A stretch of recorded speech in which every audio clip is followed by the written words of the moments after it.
WASSCE May June 2024 Further Mathematics Paper 2 Question number 7 on vectors and mechanics.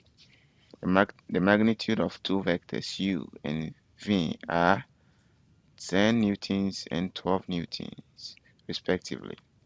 If the magnitude of the resultant is 50 newton, calculate the angle between them. So we have the forces here. Let this one be the force, which is the u equal 10 newtons.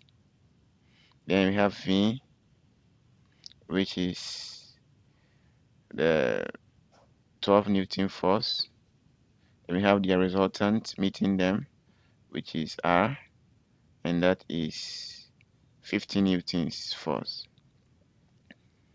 vector of force. So we now notice that the angle between the vectors, note that this one is v and this one too is u. So the angle between the vectors is this here. So let it be theta. So if this is theta, note that this is a parallelogram, and the adjacent angles, the co-interior angles, will add up to 180.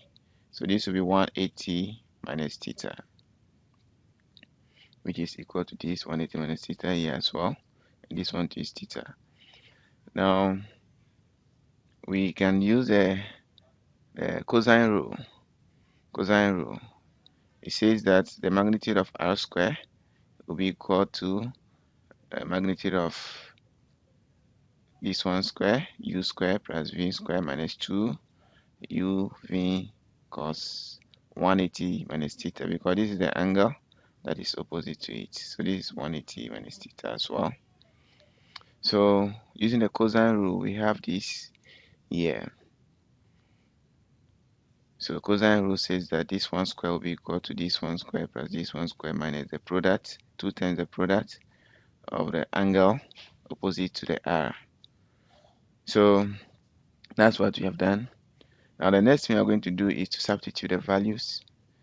So we substitute the value 15, 10, 12 into the equation. Then also we use the property of cosine, which says that cos 180 minus theta is the same as negative cos theta. So when that happens, we can continue our simplification like this. Negative becomes positive. Then the next thing we do is to group like terms, like the constant terms. So 225 minus 244 will give us negative 19. So cos theta will be negative 19 over 240. So we take the cosine inverse of both sides. Theta will be the cos inverse of negative 19 over 240, and that will be equal to 94.54 degrees. 94.54 degrees. So the angle between them is 95.54 degrees.